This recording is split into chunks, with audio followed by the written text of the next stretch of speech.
Hi hello welcome. நிறைய பேர் கடல்ல மீனவர்கள் இருக்காங்க. ஒரு சில பேருக்கு மீன்கள் பார்த்தீங்க அப்படின்னா கொஞ்சம் மீன்கள் கிடைக்கும், ஒரு சில பேருக்கு நிறைய மீன்கள் கிடைக்கும், ஒரு சில பேருக்கு நிறைய எடை அதிகமான உள்ள மீன்கள் கிடைக்கும். அந்த மீன்களால அவங்க வாழ்க்கையே மாறிடலாம். அந்த மாதிரி இங்கே ஒரு பையனுக்கு ஒரு மீனில் ஒரு விஷயம் கிடைச்சிருக்கு. என்ன விஷயம் வாங்க இந்த வீடியோ ஃபுல்லாக பார்க்கலாம். ஒரு பையன் இருக்கான், அவன் கடலில் தான் வாழ்ந்துட்டு இருக்கான். அதாவது அவனுக்கு சொல்கிற அளவுக்கு பெருசாக வீடு எதுவும் கிடையாது. அந்த படகுலே வாழ்கிறான், படகுலே சமைக்கிறான், படகுலே தூங்குறான். அவன் வாழ்க்கை இப்படி தான் போயிட்டு இருக்கு. அவனுக்கு தொழில் என்ன பார்த்தீங்கன்னா மீன் பிடிச்சி ஊரா பகல்ல கொண்டு போய் விற்கிறது. வித்த முடிச்சு அந்த வர பணத்தால அவனோட வாழ்க்கையை அவன் பார்த்துட்டு இருக்கான். இப்படி தினந்தோறும் மீன் பிடிப்பான், இப்படி எடுத்துட்டு வந்து விற்பான். அந்த பணத்தை பார்த்தீங்க அப்படின்னா அவனுடைய உணவுக்கு, அவனோட ட்ரெஸ் வாங்குறதுக்கு மறுபடியும் படகுல போய் தங்கிடுவான், தூங்கிடுவான். இப்படியே தான் அவனோட வாழ்க்கை போயிட்டே இருக்கு. படகுல போய் தங்குறதும் தூங்குறதுமா தான் அவனோட வாழ்க்கை இப்படியே தான் போயிட்டு இருக்கு. மீன் பிடிப்பான், படகுல தங்குவான், தூங்குவான், உணவு சமைப்பான். தினந்தோறும் அவனோட வாழ்க்கை இப்படிதான் போயிட்டு இருக்கு. அதே மாதிரி மீன் விற்கிற நண்பர்கள் ஒரு சில பேர் இருக்காங்க. அந்த நண்பர்கள் இவனை பாக்குறாங்க, நான் உன்னை பார்த்து ரொம்ப நாள் ஆச்சு அப்படின்றாங்க. ஆமா, நீங்க எல்லாம் அப்படி இருக்கீங்க அப்படின்றாங்க.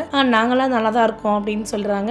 சரி, உங்க வீட்டுல யாரெல்லாம் இருக்காங்கன்னு சொல்லிட்டு இந்த மீன் பிடிக்கிற பையனை பார்த்து கேட்கறாங்க. இந்த மீன் பிடிக்கிற பையன் பேர் ரோஹன். ரோஹன்கிட்ட கேட்கறாங்க, ரோஹன் உங்க குடும்பத்துல எல்லாரும் நல்லா இருக்காங்களா அப்படின்னு சொல்லி கேட்கறாங்க. அப்பதான் ரோஹன் சொல்றான், இல்ல என் குடும்பத்துல யாரும் கிடையாது, எனக்கு அம்மா அப்பா அண்ணா தங்கச்சி தம்பி யாருமே எனக்கு கிடையாது அப்படின்றாங்க. அப்படியே ஏன் அவங்க எல்லாம் எங்க போனாங்க அப்படின்னா கடலே இறந்துட்டாங்க, ஆனா நான் மட்டும் கடலோட ஆசீர்வாதத்தால தப்பிச்சிட்டேன் அப்படின்றாங்க. இந்த மீன் பிடிச்சதான் வாழ்க்கை அப்படி ஓட்டிட்டு இருக்கேன் அப்படின்னு சொல்றான். சரிடா, நாங்கெல்லாம் மதியம் எங்க வீட்டுக்கு போனோம் சாப்பிடறதுக்கு, எங்க வீட்டுல எல்லாரும் தேடுவாங்க, நாங்க போறோம், நீ சாப்பிடல அப்படின்னு கேக்குறாங்க. இல்ல, நான் இந்த மீன் வித்துட்டு பணத்தை எடுத்துட்டு தான் போய் காய்கறி வாங்கி சமைக்கணும், நான் சமைச்சுதான் சாப்பிடணும் அப்படின்றாங்க. அப்படின்னும் போது அவனுக்கு கொஞ்சம் கஷ்டமா இருக்கு. அவங்க அம்மா அப்பெல்லாம் இருந்தா நமக்கு இந்த நிலைமை கிடையாது, நம்மளும் மீன் கடல்ல இருந்து வலையில பிடிச்சோமா பிடிச்சிட்டு வித்தோமான்னு இருந்திருக்கலாம் அப்படின்னு மனசுல நினைச்சு வருத்தப்படுறான். இப்படி அவன் பேசிட்டே போகுமா என்ன பண்றான், அவனோட படகு கரையில கட்டியிருந்தான். அப்போ அவனோட படகுல ஒரு அசைவு ஏற்படுது. அவனோட படகுல யாராவது நம்ம படகுல இருக்காங்களோ நினைச்சிட்டே நடந்தே போயிட்டு இருக்கான். கொஞ்ச தூரம் நடக்கிறான், நிறைய அசைவு ஏற்பட்டுட்டே இருக்கா. ஐயோ, படகுல ஏதாவது மீன் விழுந்துருச்சா, இல்ல நம்ம படகுல யாராவது மறைஞ்சிருக்காங்களா, ஒண்ணுமே புரியலன்னு நினைச்சிட்டே போயிட்டு இருக்கான். ஆனா யாரோ ஒருத்தங்க இருக்கான்னு மட்டும் அவன் கண்டுபிடிச்சிட்டான். அப்படி நினைச்சிட்டே போயிட்டு இருக்கும்போது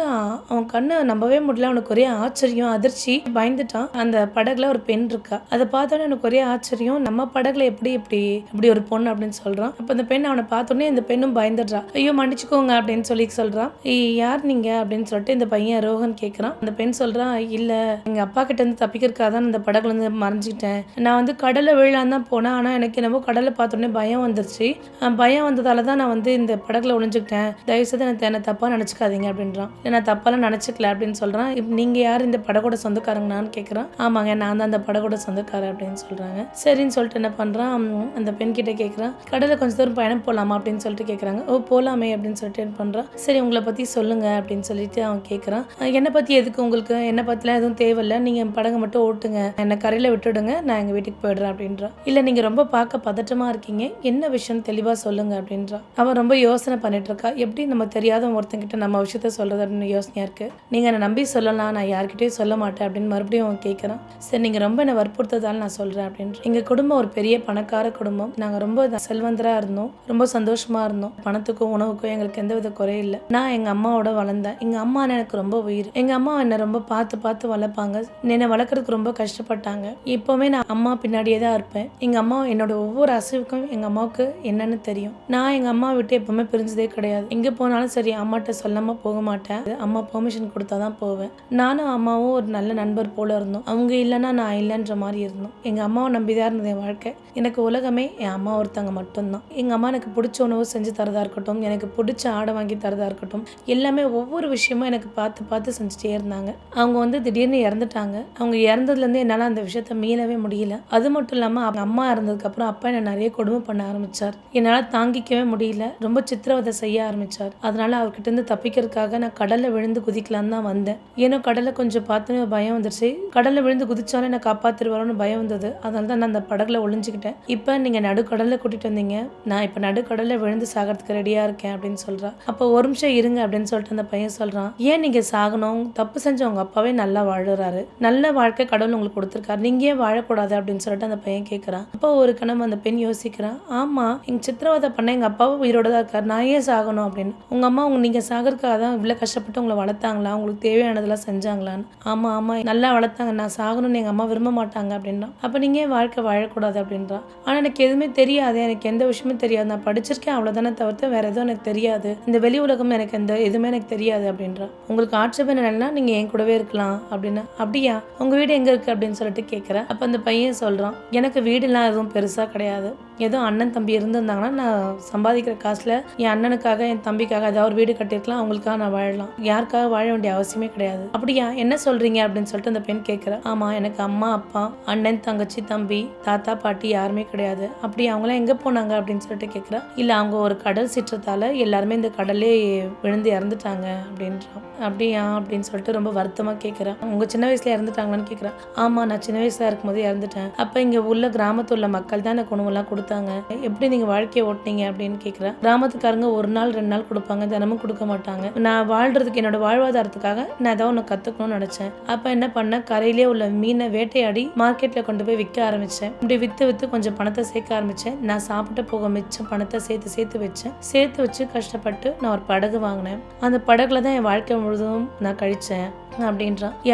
எப்படி அப்படின்னா, ஆமாம், நான் படகுல வலை போடுவேன், எனக்கு மீன் வரும். அந்த மீனை விற்று வர பணத்தால் எனக்கு தேவையான உணவு வாங்கிப்பேன், ஆடை வாங்கிப்பேன், மற்ற எனக்கு சமையல் தேவையானதெல்லாம் வாங்கிட்டு மறுபடியும் நான் படகுக்கே வந்துடுவேன். அப்படியே அந்த படகுல என்ன வாழ்ந்துருவீங்களா? ஆமாம், இந்த படகுல தான் என் வாழ்க்கையே வாழ்ந்தேன். எனக்குன்னு சொந்த வீடு எதுவும் கிடையாது. எனக்கு ஏதாவது அம்மா இருந்திருந்தாங்கன்னா நான் அதுக்கு எங்கள் அம்மா இருக்காங்க, எங்கள் அம்மாவுக்காக வீடு கட்டணும்னு நினச்சிருப்பேன். ஏன் ஒருத்தனுக்காக எனக்கு வீடு கட்டணும்னு தோணலை. இல்லை தாத்தா பாட்டி யாராவது இருந்தாலும் அவங்களுக்காக கட்டணும்னு நினச்சிருப்பேன். அவங்களும் எனக்கு யாரும் கிடையாது.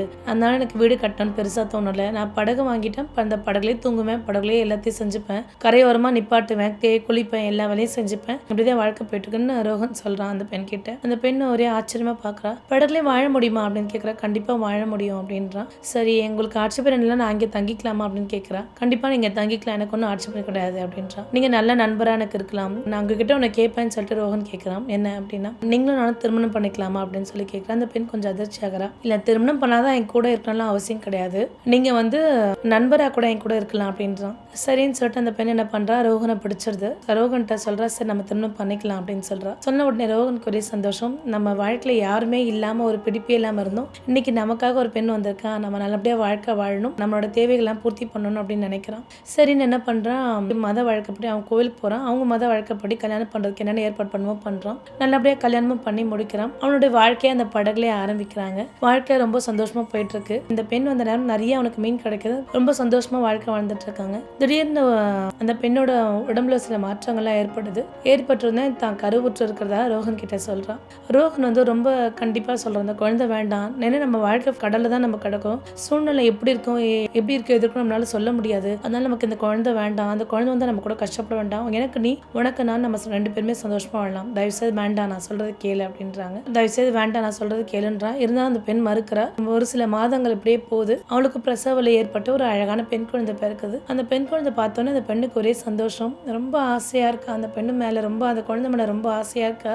எப்போதும் அதை கொஞ்சிட்டு விளையாடிட்டே இருக்கா. அவனுக்கு ஒரே வருத்தமா இருக்கு, நம்ம 2 பேருக்கு ஏதாவது ஒன்று ஆச்சு, அந்த குழந்தைய யார் பார்த்துப்பா, எப்படி செஞ்சுப்பா, இது ஏன் நீ புரிஞ்சுக்கவே மாட்டேன், நான் சொல்ல கேட்காம நீ குழந்தைய பெற்று எடுத்துக்கிட்டேன்னு ரொம்ப வருத்தப்படுறான். நமக்குன்னு யாரும் எந்த உறவினரும் கிடையாது, உங்க வீட்டு சைட்லயும் உனக்கு எந்த உறவினரும் கிடையாது, எங்க வீட்டு சைட்லயும் எந்த உறவினரும் கிடையாது, நமக்கு ஏதாவது ஒன்று ஆச்சு, அந்த குழந்தை யார் பார்த்துப்பா, நீ இதை பத்தி யோசனை பண்ணல அப்படின்னு சொல்லிட்டு வருத்தப்படுறான். இவங்க 2 பேரும் அப்படியே கொஞ்சம் ஒரு 10-20 நாட்கள் போகுது. அந்த குழந்தை பிறந்து குழந்தை நல்லா பாத்துக்கிறான். ஏன்னா அந்த குழந்தைய பார்த்தோன்னே ரோஹனுக்கு ஒரு வெறுப்பாகுது. நம்ம பத்திரமா எப்படி பாதுகாக்கிறதுன்னு ஒரு பயமும் வந்தது. கரை பக்கமா ஒரு டென்ட் மாதிரி போட்டு தூங்கிட்டு இருக்காங்க. ரோஹன் மனைவி பக்கத்துல அந்த குழந்தை அழகா தூங்கிட்டு இருக்கு. அவளுக்கு தெரியாம என்ன பண்றான், அந்த குழந்தைய தூக்கி கடல்ல போட்டுடுறான். மறுநாள் ரோஹன் மனைவி தூங்கி இருந்திருக்க, குழந்தை எங்கன்னு காணும் தேடுறா. தெரியலையே அப்படின்னு சொல்லிட்டு ரோஹன் சொல்றான்.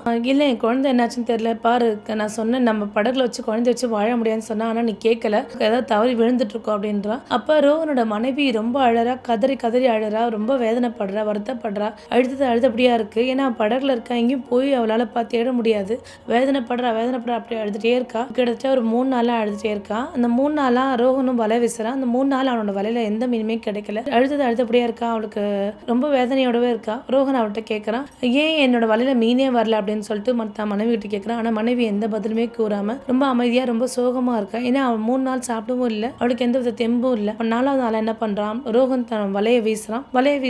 வலை கனமாகிற மாதிரி இருக்கு. அப்ப தான் மனைவியோட உதவியை கேட்கறான். இங்கே வா அப்படின்னு சொல்லிட்டு தான் மனைவி கூப்பிட்றான். ரொம்ப வெயிட் அதிகமாக இருக்குது, எனக்கு உன்னோட உதவி தேவைப்படுதுன்னு கொஞ்சம் வந்து பிடி அப்படின்றான். வலுவில்லாமல் இருக்கா, இருந்தாலும் தான் கணவருக்காக கஷ்டப்பட்டு அதை பிடிக்கிறா. அவள் குழந்தைய நினச்சி வேதனை மட்டும்தான் இருக்கா. அப்போ எப்படியோ கஷ்டப்பட்டு அந்த மீனை பிடிச்சி கரைக்கு வந்துடுறாங்க. கரைக்கு வந்து சேர்ந்துடுறாங்க. அப்போ என்ன சொல்கிறான் ரோஹன், என்ன சொல்கிறான், சரி நம்ம 3 நாளாக பசியில் இருக்கோம், நீ என்ன பண்ண, அந்த மீனோட தொண்டை பகுதியை வெட்டி நீ சமைச்சு வை அப்படின்னு சொல்கிறான். சரின்னு என்ன பண்ணுறான் ரோஹனோட மனைவி, 3 நாள் ரொம்ப பசியில் இருக்காங்க. ரோஹனோட மனைவி என்ன பண்ணுறா, பெரிய மீனோட தொண்டை வெட்டுறா. தொண்டைக்குள்ளே பார்த்தீங்கன்னா ஒரு பெரிய அதிர்ச்சி ஆச்சரியம் இருக்குது. ரொம்ப அதிர்ந்து போகிறா. தான் கண்ணை கசக்கி பார்க்குறா. என்னதுன்னு சொல்லிட்டு பார்க்குறா.